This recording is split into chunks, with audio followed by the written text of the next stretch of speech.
Hola a todos y todas, bienvenidos a otro episodio más de Lo Bueno, Lo Malo y todo lo demás. Hoy estoy con una súper invitada, Melissa Mata, que es colega, psicóloga también. Y hoy vamos a hablar de un tema que a las dos nos encanta, que es el trastorno afectivo bipolar, o como se conoce más, ¿verdad?, la bipolaridad. Entonces, Melissa, no sé si querés introducirte con todos y todas. Bueno, yo soy Melissa Mata, soy primero persona y después soy psicóloga. Soy psicóloga formada en varias psicoterapias como la logoterapia, la TREC, la terapia cognitivo-conductual, la dialéctica conductual, y soy especialista en adicciones también. Pero eso es la parte en la que yo trabajo, ¿verdad?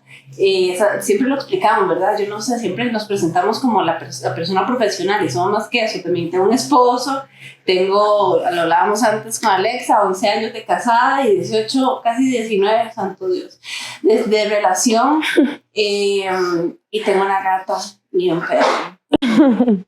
Básicamente eso es como un poco mi vida. Esa soy yo, soy muy directa y a veces me paso y me dicen que me regula el filtro, pero no lo regulo. Elijo no regularlo.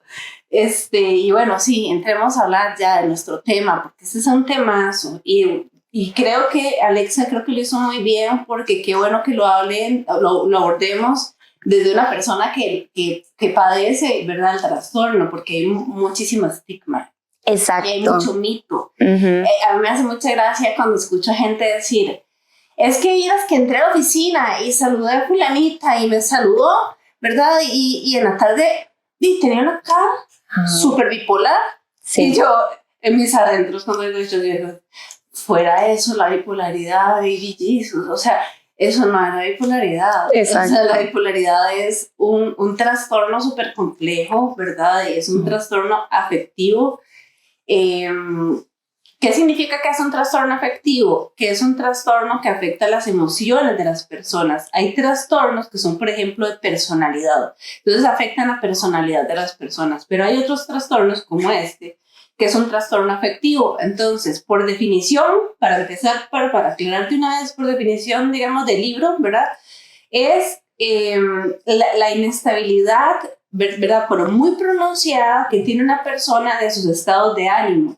Y entonces fluctúa entre un estado de ánimo tal vez como donde hay muchísima energía, que en el caso de la bipolaridad tipo 2, que es la mía, se llama hipomanía, y la depresión, ¿verdad? Entonces la persona presenta, por ejemplo, 4 semanas de depresión, 2 semanas de hipomanía, ¿verdad? Y los síntomas ya los iremos hablando más como menos técnicos y más de cómo los he vivido, y también los he vivido a través de un grupo que tenemos de apoyo para personas con trastorno bipolar. Entonces, por ahí va la definición más o menos técnica, ¿verdad? Sí, y eso que decís de los mitos, yo creo que es algo que el trastorno, o sea, que la bipolaridad se lleva como el premio, sí, porque no solamente se usa mucho como coloquialmente, como esa madre es una bipolar, o sea, hay una canción de reggaetón que se llama Bipolar. ¿Es en serio? Sí. Y bueno, yo creo que eso que vos acabas de decir, como el ejemplo que usaste entre la hipomanía y la depresión, es como lo clave, ¿verdad?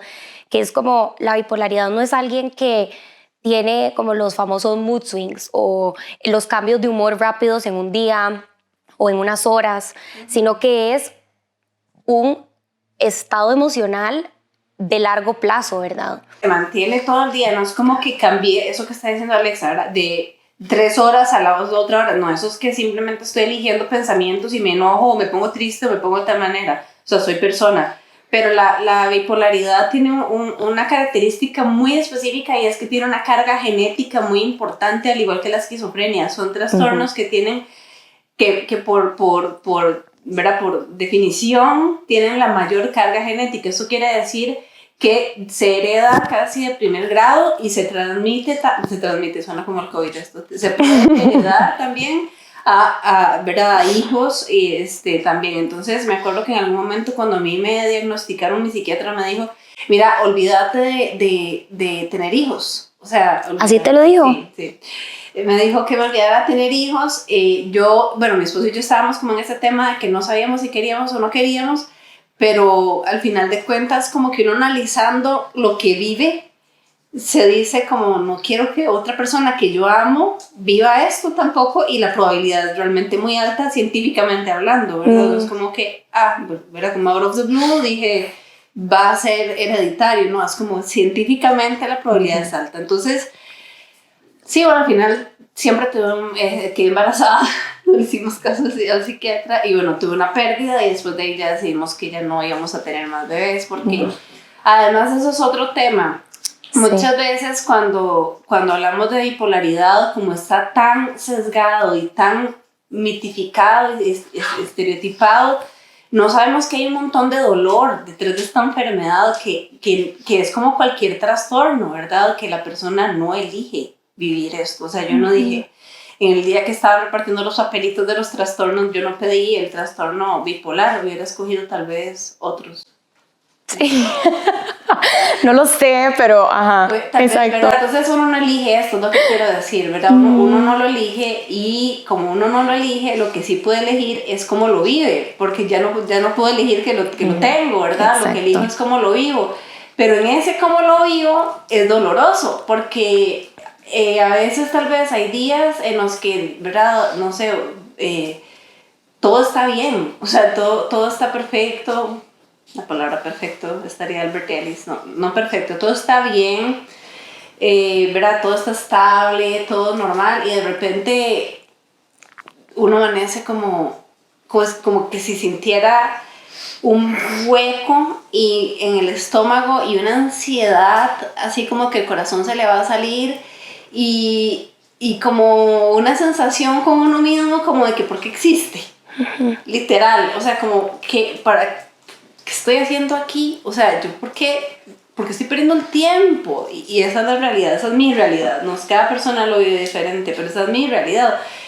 Y no me quiero levantar, obviamente no me quiero levantar. Y yo tengo 10 años de estar, ¿verdad? Como en constante revisión y en constante medicación y terapia y demás cosas que ya hablaremos más adelante. Y estos como piquitos, digamos, que le llamo yo, igual suceden. O sea, no es que por estar medicada y en terapia no suceden los piquitos, suceden. Y cuando suceden es que le toca a uno lidiar con esa sensación que es orgánica, porque tiene que ver con los neurotransmisores, ¿verdad? Y simplemente, ¿cómo hago para que esta ola que siento yo la pueda controlar para que no me arruine todo el día? ¿Verdad? O que no me lleve a porque yo digo que de una caidita podemos irnos a un huecote, ¿verdad? Entonces, ¿qué hago para no irme al hueco, verdad? Y obviamente que me he ido al hueco más veces ¿verdad? Montones de veces. Pero ya he aprendido cada vez más, cada año que pasa aprendo más a sobre todo a respetarme, creo, a respetar como esos momentos que estoy teniendo y por ejemplo, hacer esto, ¿verdad? Hablar de esto abiertamente porque no es un defecto que yo tengo, y eso es algo que es muy importante que la gente que tiene cualquier trastorno mental comprenda que esto no es un defecto. Yo no soy Melissa la bipolar, ¿verdad? Que no se trata como de etiquetarnos. El diagnóstico sirve para saber qué hacer, ¿verdad? Pero no sirve para que nos haga sentir mal o para que nos haga sentirnos culpables, que es de hecho una de las características que tiene el trastorno, que las personas se sienten súper culpables. ¿Por qué? Porque no estoy pudiendo manejar las emociones. Y obviamente no voy a poder manejar emociones que son orgánicas, por eso ocupo ayuda. Porque a veces confundimos nuestra personalidad con el trastorno. Y por ejemplo, yo siempre desde chiquitita mi mamá cuenta que cuando llegábamos a las fiestas no había nadie en la pista de baile, pero yo iba y lo daba todo ahí. Entonces creo que ya hay una personalidad base que no es un trastorno bipolar. Acordémonos que el trastorno bipolar es: yo me siento muy triste o me siento muy hipomaníaca. ¿Qué significa la hipomanía? Sí, eso era lo que te quería, o sea, como no te quería interrumpir, pero quería como que hablaras un poco más de qué significa hipomanía, que fue lo que dijiste ahora, y también como por qué dijiste que vos tenías tipo 2, o sea, como yo creo que es algo que no se conoce, que la bipolaridad no es una gaveta donde todo el mundo que le diagnostican el trastorno se mete, ¿verdad? Sino que hay diferentes tipos y van a variar entre cada uno. Sí, hay 3. el tipo de bipolaridad tipo 1, que la característica que tiene es que en vez de ser manía, hace hipomanía. ¿Cuál es la diferencia entre la manía y la hipomanía?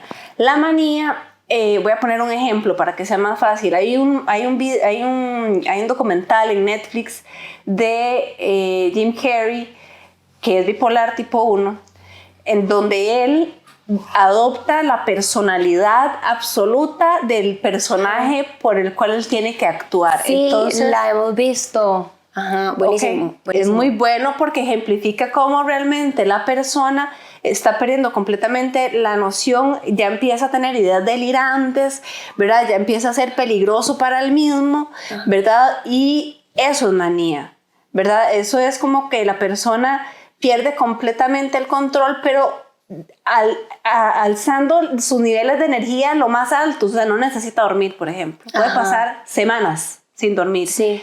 Eso también pasa en la bipolaridad tipo 2, que a mí me pasó una vez que pasé 2 días completos sin dormir y no necesitaba dormir, que es diferente al insomnio, por ejemplo. En el insomnio queremos dormir y no podemos. En ¿verdad? Es como yo no necesito dormir.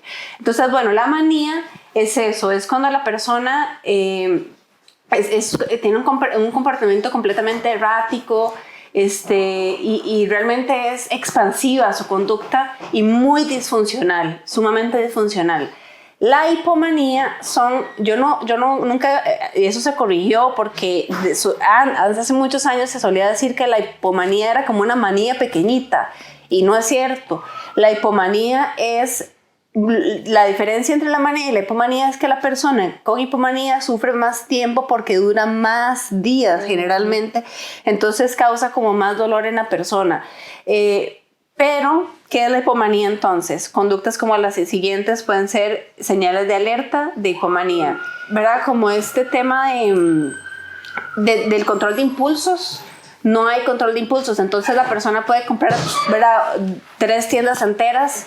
Hay a veces hipersexualización, entonces pueden abrir chats donde, ¿verdad?, ahí no estoy controlando mis impulsos, me estoy dejando llevar por todo lo que creo que quiero. Tienen niveles de energía muy altos, hablan sumamente rápido, la persona habla muy, muy rápido, pero la gran diferencia, bueno, y hay conductas que pueden, de nuevo, en ambas las conductas pueden ser peligrosas para la persona o para otras personas, sobre todo si es manía. Entonces, bueno, no voy a enredarla mucho otra vez porque ya les hice una sanguanga. Bipolar tipo 1 tiene manía. Bipolar tipo 2 tiene hipomanía. Las dos tienen depresión. Eso es, ¿verdad? Eso es como la base. Hay un tercer trastorno que es la ciclotimia, que, ¿verdad?, que cicla la persona, hace como los cambios de humor un poco más rápido. No vamos a entrar a esa porque es otro trastorno completamente casi. Entonces, pero está metido dentro de esta misma, digamos, canastita. Las personas con trastorno bipolar tipo 1 no todas, suelen ser más disfuncionales, les cuesta más, ¿verdad?, mantener trabajos y demás por los episodios de manía, ¿verdad? Los episodios, en el caso de las personas tipo 2, bipolares tipo 2, como hacen hipomanía, pueden ser más funcionales, o sea, pueden ir al trabajo y después van a Multiplaza y se compraron todo Multiplaza, pero son funcionales. Entonces, no tienen afectación tanto en áreas, ¿verdad?, como laborales o interpersonales. Es como más... sí, son como conductas de riesgo, pero no al punto de que pierden su trabajo, pierden su relación, pierden su casa, o sea, como... Podría ser que pierdan relaciones, eso es importante, porque a veces en el control de impulso no me aguanté y le di vuelta. ¿Verdad? Y eso puede suceder mucho en cualquiera de las dos bipolaridades, porque la base es un control de impulsos bastante, digamos, mejorable, ¿verdad? A nivel de intervención, por ejemplo. Pero sí, y además, ¿verdad?, el control de impulsos, cuando hablamos del control de impulsos, entonces hablamos de que a veces la gente no tiene idea de que el trastorno bipolar es uno de los trastornos que tiene la posibilidad de ser hermanito de 3 o 4 trastornos más, a diferencia de otros trastornos. Entonces, puede tener la persona varios trastornos a la vez. Entonces, qué injusto, ¿verdad? Ya conociendo esta información que vamos abriendo, señalar de repente a una persona que está pasando por un episodio de depresión o un episodio de manía o de hipomanía, porque desde mi posición yo veo que eso debería o no debería de ser así. Y bueno, eso obviamente no tiene ni pie ni cabeza porque simplemente es lo que es y, ¿verdad? No vale la persona menos ni más porque esté en un episodio o no esté en un episodio, que eso es algo muy importante, ¿verdad? Sí, y creo que eso pasa mucho, especialmente como con los familiares y las personas allegadas a alguien que lo diagnosticaron o la diagnosticaron con bipolaridad, que no entienden por lo mismo, porque hay estigma, porque de esto no se habla, porque no nos lo enseñan, porque realmente no hay un buen abordaje. Entonces, las personas siguen culpando a la persona que está diagnosticada, no entienden, como que le resienten o inclusive la pueden como hasta tratar mal, ¿verdad? Y es como decís vos, es muy injusto, pero es una injusticia como desde la ignorancia, porque si realmente entendieran y supieran todo esto que estamos hablando acá, no lo verían de la misma manera, ¿verdad? O sea, no regañarían a alguien que no puede caminar porque se quebró las piernas. Exacto. ¿Verdad? Y es como el mismo principio, lo que pasa es que es invisible. Ajá. Sí, y con los familiares es un trabajo grande el que hay que hacer porque, por ejemplo, me acuerdo yo, ¿verdad? Yo reuní a mi familia, todos así, con mi esposo, para explicarles, ¿verdad? Y como que sí entendieron, pero como que no sé. Y mi mamá como que a veces, sorry ma, pero o sea, como que no creen tanto en los psicólogos a veces, siento. Y entonces era como que, ¿será que el diagnóstico está bien hecho? ¿Será que es cierto? Es que yo te veo a vos como que vos sos como muy normal. Bueno, yo no tengo ningún interés en ser normal tampoco, pero como que para ella yo era como muy adaptada, esa era la palabra. Entonces, ¿cómo podía yo tener el trastorno si soy adaptada? Y tengo el trastorno y soy adaptada porque desde que me diagnosticaron no he parado de trabajar en esto. O sea, es agotador en ocasiones. A veces uno no sabe distinguir si está feliz o si está hipomaníaco. Es como, son toque, a ver, no, pero estaré... Y yo hago como una evaluación mía, ¿verdad? De riesgos. Porque una vez me llevó un mae en la tapa del carro. O sea, hello, ¿verdad? Sí, hello. Yo lo cuento porque abiertamente hay que decir la realidad. O sea, ¿desde dónde está un episodio de depresión? La depresión tiene una capita por arriba que es la ira. Entonces, desde la ira, yo me bajé. ¿Qué se cuenta este episodio? Cuéntelo. Yo me bajé del carro, ¿verdad? Y vi que habían 2 conos puestos en la acera. Y yo no estaba bien, de nuevo, estaba en un episodio muy fuerte de depresión y eran en Plaza Mayor. Entonces, pues pusieron en la acera, así, en la pura acera. Entonces, viene un guardia y me dice como, no puede parquear aquí. Y yo, pero esto es la acera. Sí, pero es que estos conos es para que el camión pueda dar la vuelta y entrar. Y yo, a mí no me importa su camión. Entonces me fui a meter, claro, yo estaba en otro, o sea, estaba, ¿verdad? Y entré en Plaza Mayor y es algo que tenía que se salí y el hombre se va o sea, no, perdón, hice otra cosa. Hice otra cosa. Yo me avergüenzo, pero no me avergüenzo porque yo corrijo, ¿verdad? Yo subí los conos al carro porque el maestro seguía diciéndome cosas y yo, ok, mire mi amigo, eso, ¿verdad? Claramente la gente que me conoce sabe que eso no es un comportamiento que yo comúnmente haría. Y yo me subí los cosos al carro, el señor se paró así, con las manos así. Ay, señor, si me está viendo, discúlpeme. Así con los brazos abiertos y me dijo, no puede pasar, usted tiene unos conos que son de nuestra propiedad. Y yo, o se quita, yo los conos no sé de qué me está hablando usted, o sea, no sé de qué me está, completamente off, ¿verdad? Yo y entonces él no se movió, entonces yo avancé, entonces este es el mae, este es mi carro, y el mae cayó así de panza y yo me lo llevé por el bulevar, no, o sea, por el bulevar y lo dejé como en Amunmani, estamos hablando que lo llevé como 300 metros, entonces en esos momentos, eso es hipomanía, ¿verdad? Eso es depresión, podría ser de las dos cosas, inclusive porque pueden darse mixtos también los episodios. Y no, y ya, y el señor se bajó y yo no le dije nada, yo estaba en un puro temblor, llegué a la casa, le conté a mi esposo y me dijo, no estás bien, no estás bien. Y yo, no estoy bien.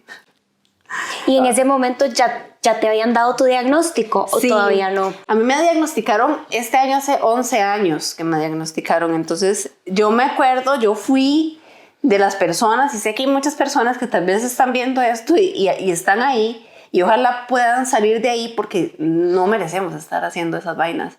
Me acuerdo que yo iba a congresos ¿verdad? De trabajo, iba a cursos y me tocaba tomarme la pastilla tal vez a mediodía, ¿verdad? A la hora de almuerzo con todo el mundo. Entonces yo, en vez de tomármela delante de la gente porque es mi pastilla que necesito, no, yo me escondía.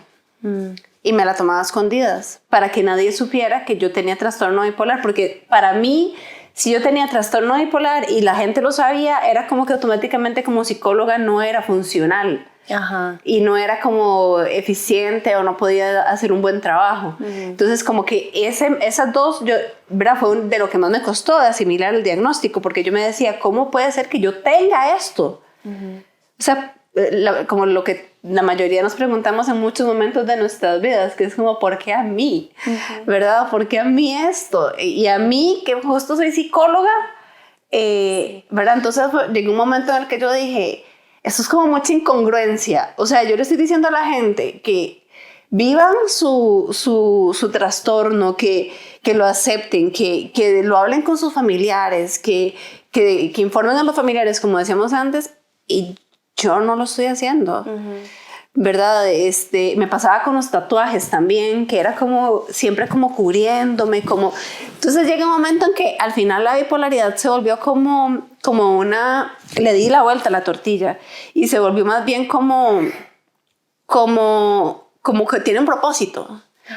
Que es esto, justamente, poder hablarlo y desestigmatizarlo, y que saber que hay personas de todas las profesiones, de todos los estratos sociales, de todos los tipos, maneras, colores, sabores que hay, pues, y diversidades, y todas las personas están librando luchas diferentes, y que cada lucha es válida, y que sobre todo las luchas que no son elegidas, pues no tengo otra palabra más que playada, ¿verdad? Darle duro a alguien que no eligió vivir lo que está viviendo. Entonces, pues sí.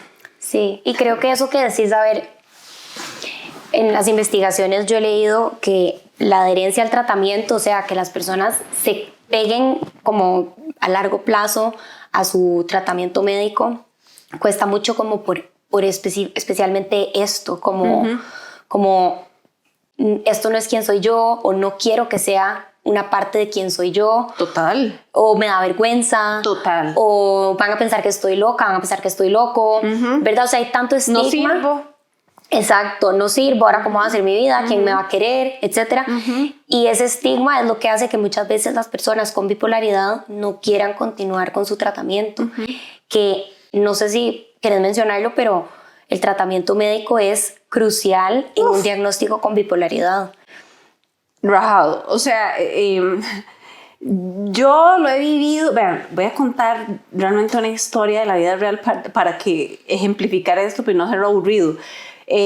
Yo tomo litio porque eso es como el medicamento por excelencia que la gente bipolar nos ayuda a estabilizar, porque es un estabilizador del ánimo. Entonces eso es genial. Y bueno, a mí me ha resultado súper bien y yo lo tengo años de tomar. Sí, voy a ser sincera. Obviamente el litio tiene una característica, y es que puede generar un efecto en la tiroides. Entonces yo tengo hipotiroidismo por intoxicación de litio, y no es intoxicación porque me dieron mucho litio, sino porque cuando uno toma litio tiene que tomar mucha agua, y yo no tomaba mucha agua, entonces me dio hipotiroidismo. Otra cosa más que le agregué ahí a la canastita, ¿verdad? De las cosas. Pero bueno, el litio, ¿verdad? Es fundamental, ¿verdad? Hace poco recibí una paciente con un estado de manía, ¿verdad? Bastante disfuncional y sin medicar. Entonces, aquí lo primero es que vaya al psiquiatra. Primero, yo no puedo trabajar con una paciente, ¿verdad? Puedo ayudarle en ese momento, pero yo prefiero que busque primero la ayuda medicamentosa para poder tenerla más estable y poder intervenir ya, ¿verdad? Con una persona un poco más estable y consciente, ¿verdad? y además presentaba un consumo muy alto de sustancias psicoactivas. Entonces, el medicamento es como nuestro mejor aliado. Lo que a mí me pasó fue que yo, como en junio del año pasado, dije, y esto es un toque que hacemos a veces, ¿verdad? En general en la vida, yo creo. Yo creo que yo estoy como muy bien. Vos sabes que yo me siento como muy bien, yo siento que yo estoy súper bien, que todo bien. Yo voy a quitar una de las pastillas. Yo tomo 3 pastillas de litio, 2 en la noche y 1 en la mañana. Y dije, voy a quitarla de la mañana, pero yo que no sé nada de farmacología, yo que no, la quité, ¿verdad? La quité, así, pum, la quité. No me la tomé más, pero ya. La cosa es que no pasó una semana y ya yo estaba en un estado de depresión súper fuerte. Tuve que parar consulta, porque no es responsable dar consulta, ¿verdad? Si uno no se encuentra bien, entonces parar la consulta y retomar otra vez el medicamento. Pero entonces, obviamente, no puedo jugar con el medicamento. O sea, ya hay una neuroadaptación ahí de que tiene el medicamento conmigo y está bien, así como está. Entonces, yo al tocarla, porque me creo que estoy muy bien, pasa eso. Entonces, si a mí me quitaran todo el medicamento, bajo este ejemplo, por ejemplo, valga la redundancia, imagínense cómo estaría. ¿Verdad? Estaría oscilando por diferentes episodios probablemente. Entonces, es fundamental. Yo sé que hay mucha gente, porque hay muchísimas personas que en consulta me dicen cosas como, pero es que yo quisiera como tomar cosas naturales. Desafortunadamente ahorita no hay nada científicamente comprobado natural que pueda ayudar a regular el estado de ánimo, como el litio. Exacto. Entonces como que sí tenemos que pegarnos un poco más a la ciencia y decir, sí, toca tomar pastillas. Y si esas pastillas de litio son como, yo no sé si son las acetaminofén de la caja. Sí, okay, son así, una moneda. son así. Cuando yo las vi la primera vez, yo dije, no puede ser eso. O sea, porque yo además, tomar pastillas siempre ha sido como que no, o sea, tragar pastillas para mí era como que incómodo. Y ahora soy experta, ahora agarro y me tomo, hasta a veces ni siquiera ocupo agua. Sí, gigantes, wow. Son gigantes, sí. Y digamos, ¿cuáles son como las consecuencias a largo plazo de no tomar los medicamentos? Porque yo me acuerdo que a nosotros nos comentaban que las personas que tenían un diagnóstico de bipolaridad, que no se tomaban el medicamento, podían desarrollar, digamos, como demencia temprana. Sí, se ha hablado de esquizofrenia también, ¿verdad? Se ha hablado un poco de eso también. Y sí, o sea, no estar medicado tiene efectos sumamente adversos para la persona y quienes le rodean. O sea, es bastante difícil porque para la familia lo importante es comprender, saber leer a la persona, o sea, saber leer cuándo la persona puede ser que se esté comportando como cuando está entrando en un episodio de depresión o como cuando está entrando en hipomanía, como que le vemos que muy aceleradilla o muy aceleradillo, entonces es saber leer eso y no es señalárselo, es decirle qué necesitas porque estoy observando esto, no estoy segura de lo que estoy viendo, pero decime qué opinas, porque no es como desde el usted como tiene trastorno, no habla, no sabe nada, yo le voy a decir qué hacer, ¿verdad? No, o sea, esto tiene que ser un enfoque en la persona, en las necesidades de la persona, desde el acompañamiento, que no es facilitar tampoco, acompañar no es, digamos, no sé. Resolverle la vida. Exacto. ¿Verdad? Es que aunque yo tengo un trastorno, tengo problemas de la vida normal y entonces eso sería como que mis papás, aunque yo tenga 40 años, salgan corriendo a resolverme porque yo tengo un trastorno. Ojo con eso, no tiene, ¿verdad? Sí. Una cosa es que ellos me acompañen, por ejemplo, que me ha pasado que por X o Y razón no tengo carro y que mi papá me lleva a una cita. Y otra es que mi papá pague por la cita cuando yo tengo el dinero para pagar. O sea, eso es diferente, ¿verdad? Sí, y creo que eso también, o sea, eso también es parte del estigma, ¿verdad? O sea, es que realmente como que volvemos al tema del estigma porque muchas veces es como, ay, esta persona, o sea, como que se le ve como si tuviera una discapacidad de algún tipo. Y no, nada que ver, ¿verdad? O sea, nada más tiene como más obstáculos con los que tiene que lidiar, pero eso no quiere decir que tiene alguna discapacidad, que no es capaz de, digamos, pagar por su vida o solucionar sus cosas. Y bueno, yo considero que, ¿verdad? Yo que he visto muchísimas personas, sobre todo de mi trastorno, que es el grupo de apoyo que yo dirijo, que es de personas de trastorno bipolar tipo 2, somos personas verdaderamente funcionales. De hecho, hay el DSM-5 explica muy bien que las personas con bipolaridad tipo 2 tienden a ser inclusive personas muy creativas, ¿verdad? Entonces, no podemos verle solo lo negativo, ¿verdad? A esto. Y sí hay que hacer una lucha, pero esta lucha, ¿verdad? Se hace desde cada persona y cada familia que vive con una persona con un trastorno mental, ¿verdad? Desde cómo, desde dejar de estarle ocultando a la tía chismosa. Que lo sepa la tía chismosa, o sea, sí. Ya que se dio cuenta, bueno, ¿y ahora qué? ¿Valgo menos? ¿Qué significa que todo el mundo sepa?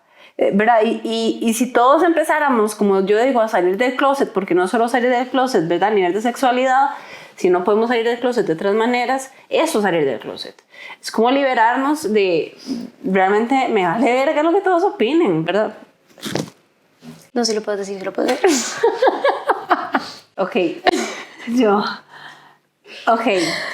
eso, ¿verdad? Que no me importe, no darle tanta importancia a la sociedad. Tenemos que ser rebeldes. Esa sociedad está al revés. ¿Cómo vamos a estarle haciendo caso? O sea, oigan, Ozuna dice que tiene una canción que se llama Bipolar. Sí, es más, la voy a buscar, Santo, porque no sé si eso es una y o sea, le estamos arruinando su reputación. Yo no puedo creer que, bueno, espero que no sé de qué habla la canción, pero lo que quiero decir es que es una sociedad... Sí, es de Ozuna y de Chris Jedi. Créditos, además, damos aquí a las personas que hicieron la canción de bipolaridad. What the hell. Entonces, sí, ¿verdad? Preguntémonos desde el fondo de mi corazón así, yo que vivo esto, o yo familiar que vivo esto, quiero seguir viviéndolo desde este lugar, desde el ocultismo, desde el señalamiento, o quiero vivirlo desde la compasión y la realidad. Exacto. Que es que esto es una enfermedad, un trastorno, como queramos decirle, porque hay gente que me ha dicho, no, yo no le quiero decir enfermedad, quiero decirle trastorno, no, yo quiero solo decirle que es bipolaridad, como sea que le digamos. Lo que significa es que tengo una condición con la que yo tengo que lidiar y las personas a mi alrededor también, ¿verdad? Van a enfrentar conmigo esto y va a ser difícil, pero no imposible, porque justo hoy una persona en consulta me dijo, es que es demasiado difícil, Doc, es que es demasiado difícil. Le digo, sí, es demasiado difícil, pero no es imposible. O sea, no es imposible. Y yo les digo, o sea, los puedo decir desde yo hablo por mi experiencia, ¿verdad? Cuando estoy hablando desde mi experiencia es como yo lo he vivido, ¿verdad? Y sí, o sea, yo no les voy a mentir, hubo una depresión en el 2020, que esa depresión casi sale de mí, se los prometo. Yo estuve a literal media hora que me internaran. Entonces, imagínense para una persona que es psicóloga, que es psicóloga clínica, que le internen en el hospital psiquiátrico por depresión, por trastorno bipolar. ¿Cómo se ve esto, sociedad? Tome la sociedad, porque no tenemos nada que hacer, esta es la realidad. Y si la seguimos pintando de colores, lo que pasa es que no la estamos viendo, y como no la estamos viendo, no estamos actuando, y como no estamos actuando, hay gente que se está suicidando, y esa es la realidad detrás de todo esto. Exacto. Porque al haber este estigma, al haber tanto estigma con este trastorno, y la depresión ser lo más fuerte que hay en el trastorno bipolar tipo 2, y suceder, tengo un bicho protagónico. Ya se te quitó. Yo me deprimo más, ¿verdad? Y entonces la tasa de suicidio es 15 veces más alta que una persona promedio. Entonces, por favor, ¿cómo vamos a señalar a la persona bipolar con todas estas características o a la persona con cualquier otro trastorno? El otro día estuve viendo unas historias que subieron en redes sociales acerca de era como una chica hablando, yo no sé quién es ella, yo no sé quién es, pero una chica hablando como acerca de cómo tienen que vestirse las chicas. Y entonces yo lo vi y dije, ok, esa es la opinión de ella, es su opinión desde su mundo. Pero ¿qué tal? Que es que la mayoría de las personas piensan así. O sea, yo creo que verdaderamente no es la mayoría de las personas las que piensan que podemos vestirnos como nos dé la gana. Somos minoría y creemos que somos mayoría. Y entonces la agarraron contra esta mujer, ¿verdad? Como que si ella fuera, y ella fue un chivo expiatorio. O sea, esta mujer está representando a la sociedad, porque igual opinarán de las enfermedades mentales. Igual ella opinará que no iría, nunca llevaría probablemente a sus hijos donde una mujer que es una psicóloga bipolar, ¿verdad? O sea, entonces Sí, es la realidad, y yo creo que eso es algo como que tal vez al gremio de psicología le pasa, que nos enseñan a pensar y a ver las cosas desde otro lugar, y nos creemos mucho que somos la mayoría, y cuando salimos al mundo es como darse contra pared de que casi nadie piensa como uno, y es como... es una guerra, o sea, para mí ha sido súper difícil, la verdad, como sinceramente ha sido muy difícil tener que lidiar o saber cómo lidiar con ver a personas que piensan y no tienen ningún problema con decir cosas en voz alta que son totalmente discriminatorias o contra los derechos humanos y eso, pero bueno, sí, esos son otros 100 pesos, y creo que pasa con las enfermedades mentales. Todo está pegado. Sí. O sea, todo está pegado, porque esa misma persona que piensa eso, hay otras personas entonces que pensarán igual de las enfermedades mentales, que es como, usted va a contratar a ese muchacho, pero es autista. Ajá. Ok, pero ¿cómo? ¿Usted piensa salir con él? Yo creo que él es como esquizofrénico. Tengo pacientes esquizofrénicos, completamente funcionales, sentados en las casas esperando que alguien les dé pelota. Ay. Porque simplemente está tan estigmatizado el hecho de, por ejemplo, haber estado internado o contar su historia de manera verdadera, de que la posibilidad de ser rechazado es súper alta. Entonces... Y creo que es súper alta. O sea, yo creo que el estigma existe al punto de que es como, o sea, perdimos a esa persona, digamos, como que... Sí, exacto. Y el gremio, que hecha Carla está el gremio, porque es el gremio. O sea, creo que si yo como psicóloga me estaba escondiendo de mis colegas psicólogos, de repente no hay algo que tengamos que pensar acerca del gremio también. Sí, total. O sea, yo no me sentía cómoda, me sentía observada. Siempre en el gremio, yo al menos tengo que decirlo, le van a decir que yo soy una... Igual me vale verga.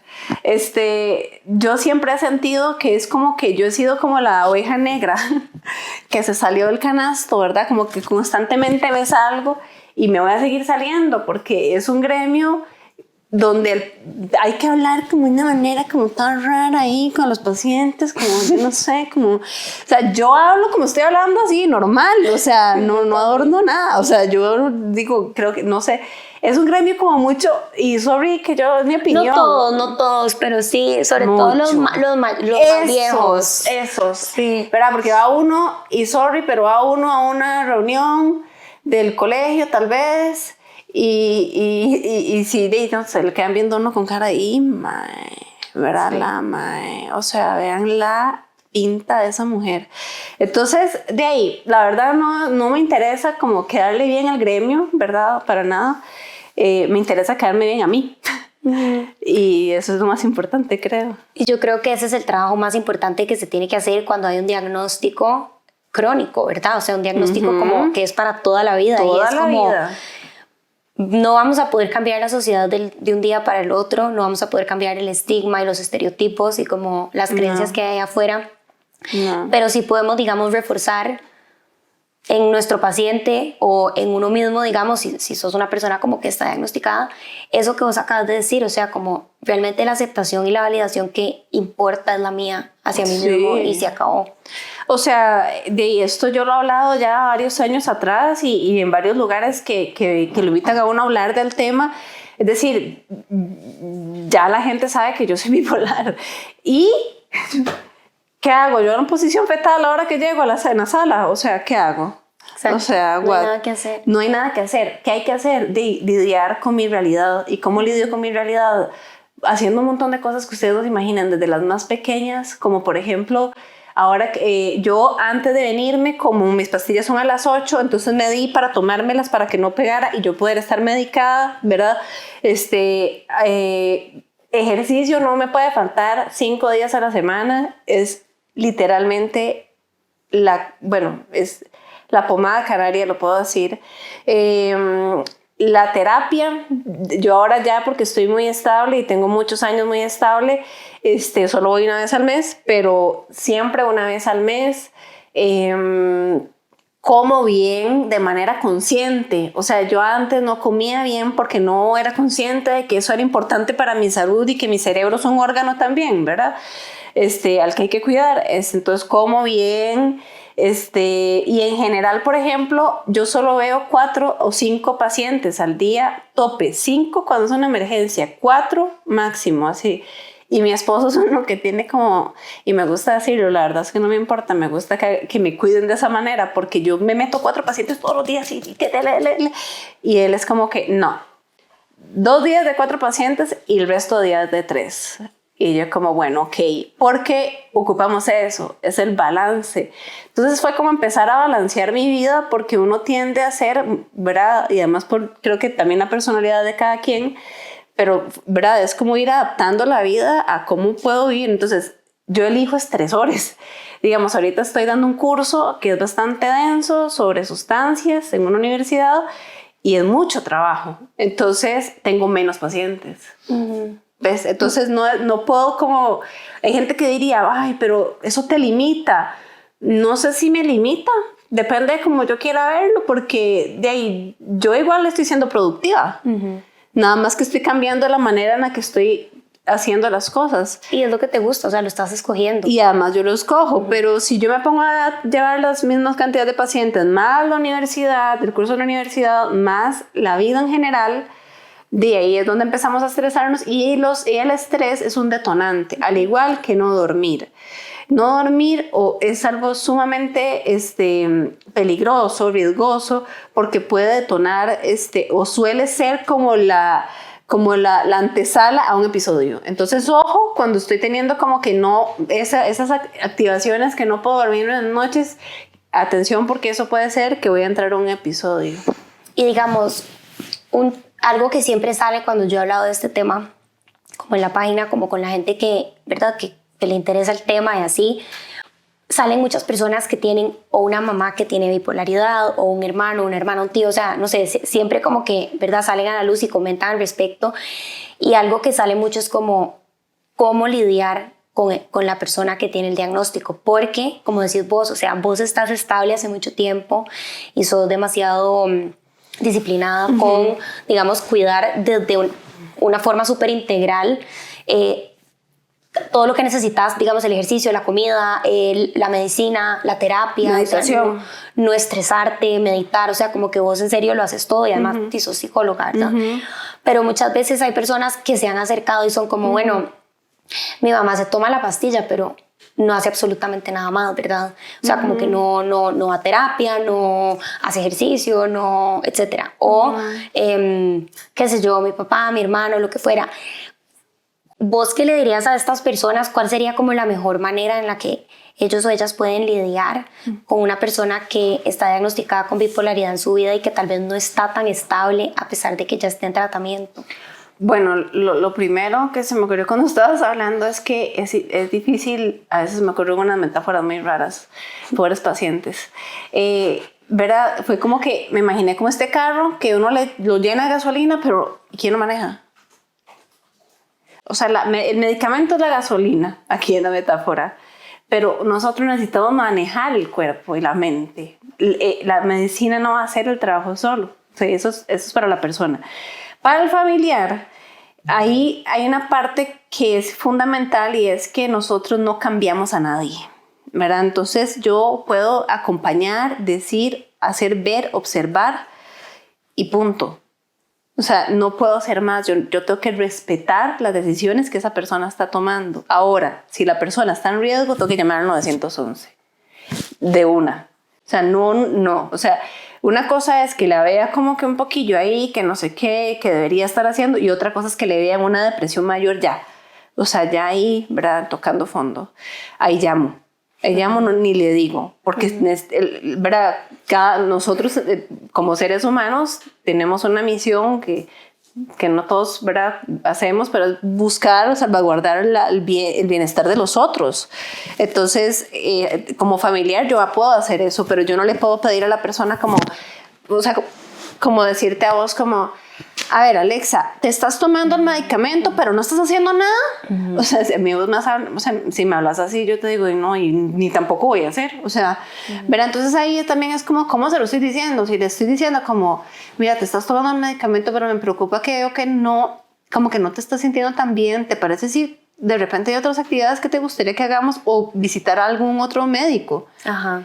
O sea, es poder abrirle a la persona el espacio para que hable de lo que está necesitando en ese momento, más que imponerle lo que yo creo desde mi, ¿verdad?, cabeza que la persona necesite. Exacto. Porque además uno, cuando la gente, el otro día, no sé qué fue, y fue hace poco, como menos de un año me refiero, que me di cuenta como que había pasado algo en mi casa, de mis papás, digamos, que yo tengo 2 hermanos, una hermana y un hermano, y como que no me contaron. Y entonces un día llegó a visitar y les digo, pero ¿por qué no me contaron? Es que,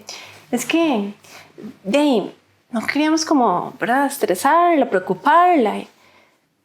O sea, sentí como que mi lectura de eso fue como, ¿ustedes creen que yo no soy capaz de poder afrontar lo que están diciéndome? Y eso me ahueva más. O sea, eso me ahueva más. ¿Me estoy hablando de esta vaina? No, todavía. Ok. Sí, claro, pero bueno, eso es parte de, digamos, como un poco la desestigmatización que hay que hacer y como que las personas entiendan que tenés la capacidad al 100%, ¿verdad? O sea, esto no es algo como que te va a... Creérmelo, o sea, necesito creérmelo. Cuando nos dan el diagnóstico es como que si nos hubieran sentenciado a muerte. ¿What? No. Si nosotros o nosotras decidimos que el diagnóstico es una sentencia, va a ser una sentencia. O sea, va a ser una sentencia, no hay nadie que nos haga, no hay terapeuta mágico que ayude en eso.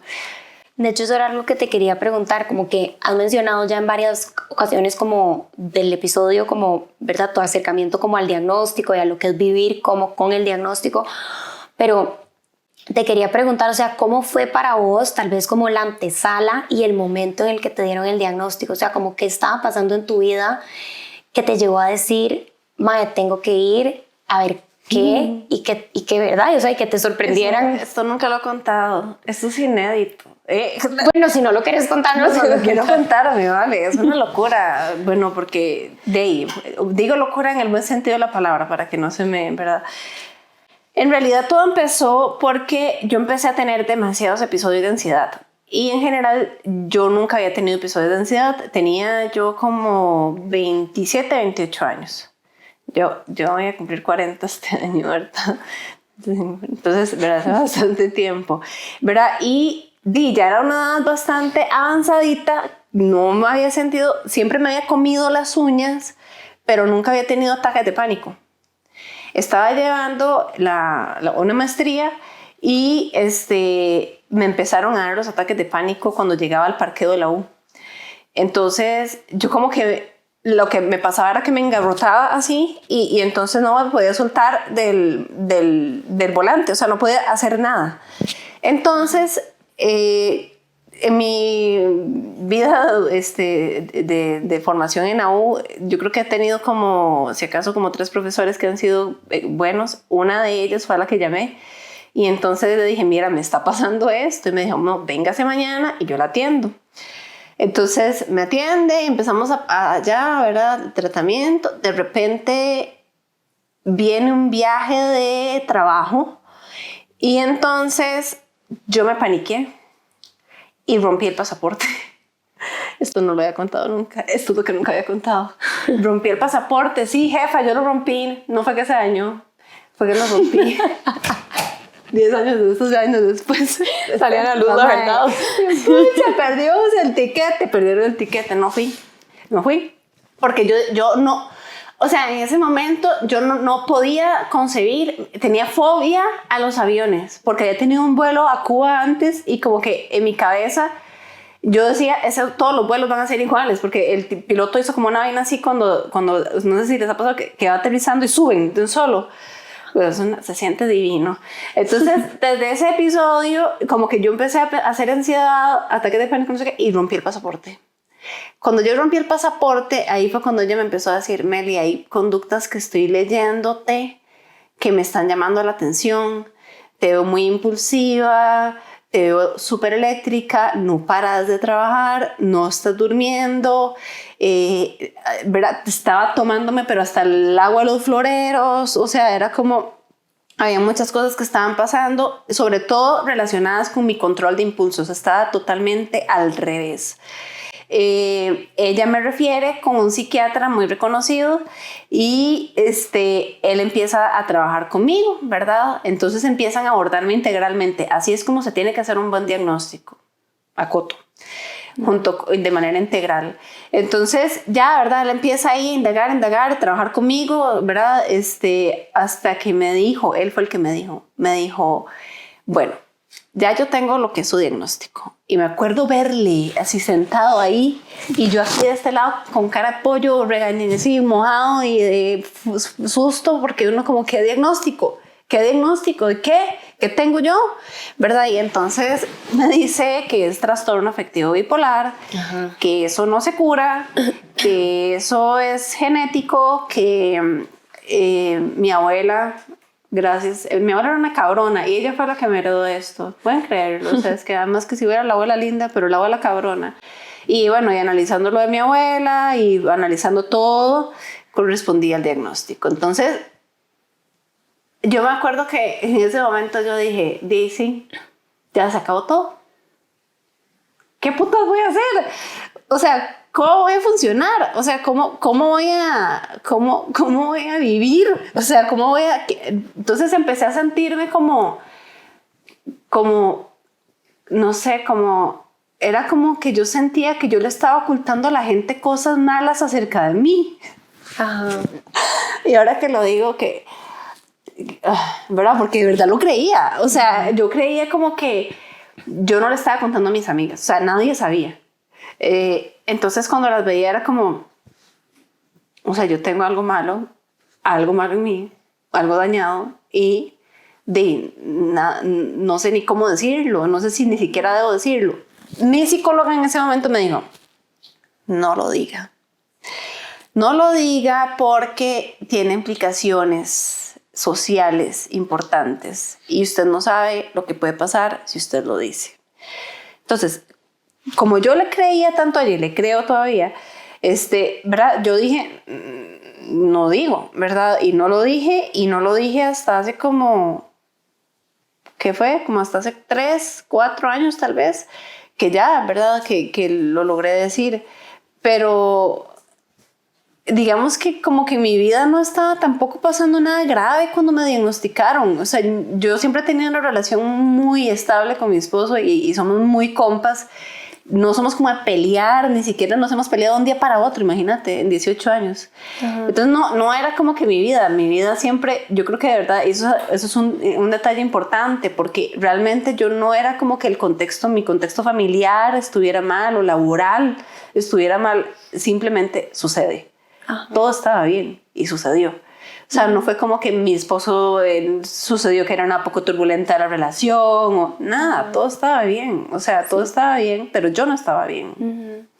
Y creo que también tu historia, o sea, a ver, como el hecho que compartas esto para las personas que están viendo y escuchando, que por A o por B fueron diagnosticadas hace poco o conocen a alguien que fue diagnosticado hace poco o hace poco, digo yo, en los últimos, no sé, 2, 3 años, ¿verdad? Es como esperanzador y como un ejemplo de que, o sea, puedes tener un diagnóstico, puedes sentir que se te acabó la vida, como decís vos, o sea, que te dieron así como tú. Yo lo odié, Alexa. O sea, yo decía, perdón, tengo que decir la realidad. O sea, yo decía, yo lo odio, porque existe, desgraciado, mi abuela, ¿en qué momento? O sea, yo he agarrado la almohada a huevazos, así. ¡Ah! ¿Por qué? Hagámoslo, por favor. Se siente y hay que hacerlo. O sea, uno no le dan ese diagnóstico y dice, güey. Exacto. ¿Verdad? O sea, es el digerirlo, lo que estás diciendo, toma años. Exacto. No es ni siquiera de un mes. Yo, en mi experiencia, para mí tomó años. Y cada día sigo en el proceso porque cada vez mi esposo el otro día me decía, y eso es muy importante, lo que los familiares puedan irle diciendo a uno, ojo familiares, lo que puedan ir viendo ustedes, porque, y decirlo, porque él me decía, es que yo veo que vos desde hace tiempo tenés los piquitos, pero salís más rápido. Ajá. Antes durabas un toque más. Entonces eso a uno como que lo motiva y uno dice, qué dicha, estoy ya logrando un toque más, ¿verdad? Ajá, como surfearlo, ¿verdad? Surfear la ola, ¿verdad? Sí, yo creo que al final de cuentas no es fácil, es bastante retador aceptarlo, pero la magia está aceptarlo no desde lo que la sociedad dice, sino desde lo que su racional le dice, desde lo que la lógica dice, y ponerle mute o silenciar de verdad mentalmente todas aquellas voces que puedan haber de personas que uno cree que lo van a estigmatizar. Yo siempre he pensado como que si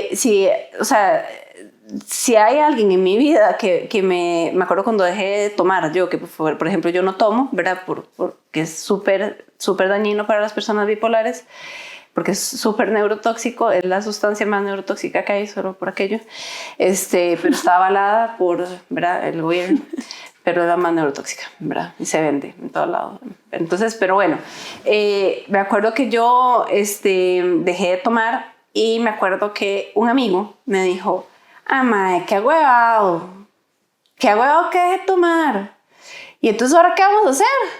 Y yo, dime, ¿no ser amigos? Exacto. Claramente, porque si vos no sabes estar conmigo, si no hay guarda por medio, claramente entonces no somos compas. Entonces, sí, perdí ese amigo, por ejemplo, que por dicha te perdí, porque la verdad es que no hubiera aportado nada. Le mando un saludo.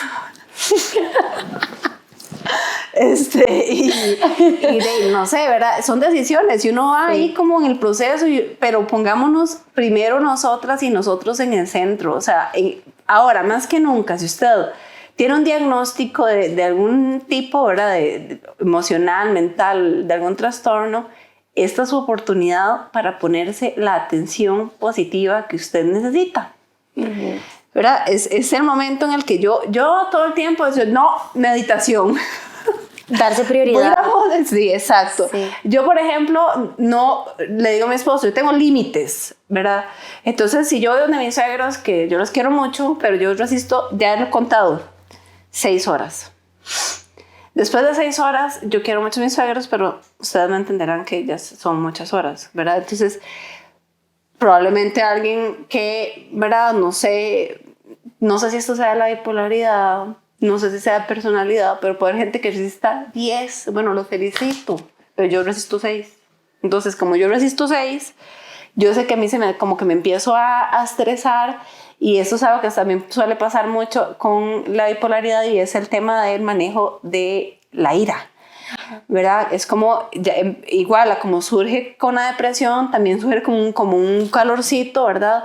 Entonces también es muy importante entender que vamos a tener que entender cuáles son nuestros límites y que esos límites están bien. Por ejemplo, mi límite de los pacientes. Ajá, exacto, sí, y aceptar que todo bien, o sea, si ese es tu límite, no tiene nada malo, como decís vos, o sea, cada quien con lo que necesite y ponerle silencio a lo que te estén diciendo afuera, o sea, que las 8 horas de trabajo, bueno, pero ¿quién dice? O sea, si vos puedes trabajar las 4. Eso, y también como, ¿verdad? Como, ¿por qué yo tengo esto y los otros no? Sí, porque te tocó, porque es lo que es. Y qué lamentable, sí, es una mierda, la verdad es una mierda, porque no es fácil, no lo vamos de nuevo pero es lo que es, y es la realidad. Y Viktor Frankl, que es un psiquiatra y psicólogo famoso, es psicólogo Viktor Frankl, ¿verdad? Que psiquiatra, nada más. Sí, psiquiatra judío. Judío, ¿verdad? Él hablaba mucho acerca de esto, especialmente, ¿verdad? Como darle un propósito a la realidad que yo tengo. Y a mí Viktor Frankl me ha ayudado mucho en ese sentido, porque por eso soy logoterapeuta, porque el sentido de darle un propósito a mi enfermedad, que sea el ayudar, por ejemplo, a otras personas bipolares más, porque estudio muchísimo la bipolaridad, ya para mí es su ganancia, ¿verdad? Entonces ya lo veo diferente. Eso no le quita que cuando me siento como un banano me digo, uy, qué mierda, bueno, voy a ver qué hago. O sea, tampoco voy a decir, ay, ya llegó el episodiocito chiquitico. O sea, no, yo sí me digo la realidad, pero apechugo y para adelante. O sea, no es que me quedo en la queja. La queja sale, es natural. El punto es que yo me mueva hacia adelante. Exacto, total. Y en serio, qué valioso que puedas como compartir esto, que estés dedicando también tu trabajo de vida a esto, y me parece que sos una valiente, ¿verdad? O sea, haber agarrado el toro por los cuernos así y cuidarte como te cuidas, porque no es cualquiera, de verdad. Más bien, mil gracias por venir a compartir con nosotros tu experiencia, lo que sabes, tu conocimiento. Lo disfruté montones. Yo también. Yo creo que ustedes también. Yo hablo demasiado. Yo hablo mucho. Sí. A ver, me tienen que parar. No, pero yo pasé fascinada, me entretuviste un montón, y la verdad es que eso que estábamos diciendo ahora, o sea, el punto de vista vivencial de alguien que tiene el diagnóstico, o sea, lo cambia todo, o sea, porque no es lo mismo hablar desde la teoría y desde lo que uno lee y lo que uno le dicen, allá en serio una persona que lo ha vivido y que sabe en carne propia lo que es, ¿verdad? Es de vacilón, porque vieras que con mis pacientes yo les digo, o sea, cuando no saben, a veces no saben, entonces yo les digo como, bueno, nada más todo lo que me estás contando, ¿verdad? Te voy a contar una historia. Yo soy bipolar.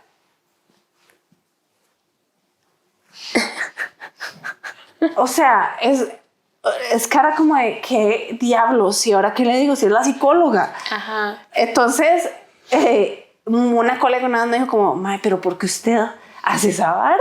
O sea, va a asustar a la gente. Y le digo, no, porque ve, Alexa, no se asusta, la gente necesita ver gente normal con problemas que suceden. Exacto. Entonces, como que al final, bueno, lo que quiero decir con esto, mi mensaje final es eso, seamos reales, no pasa nada. Entre más reales seamos, más rebeldes seamos. ¿Ah? Es que así se llama, no pasa nada. Ah, ok, sí, exacto. O sea, no pasa nada, de verdad, no pasa nada. O sea, se lo juro, vean, yo hago el ejercicio de la vergüenza con mis pacientes y les digo, usted tiene que hacer una vara que le dé un bañazo, pero un bañazo, que usted sienta que es el bañazo más bañazo del mundo mundial. Y se van y hacen el bañazo según lo que para ellos o ellas es bañazo. Y adivinen qué pasa. No pasa nada. Exacto. No pasa nada. Entonces, bajarle los decibeles, subirle la buena intención al propósito interno y fluir. Qué lindo, muchas gracias. Gracias María, a vos. Y muchas gracias a todos y a todas por escuchar otro episodio más. Si este es contenido que les gusta, que les genera valor, que han aprendido, nos pueden apoyar gratuitamente a través de YouTube, Spotify, Apple Podcasts, Instagram. Pueden darle like, comentar, guardar, compartir con todos sus grupos en WhatsApp, en sus historias. Eso nos ayuda un montón al que el algoritmo nos haga virales. Y si quieren ir un poco más allá y nos quieren apoyar financieramente, pueden hacerlo siempre a través de www.patreon.com/nopasanadaoficial. Gracias, nos vemos, chao. ¡Sean libres!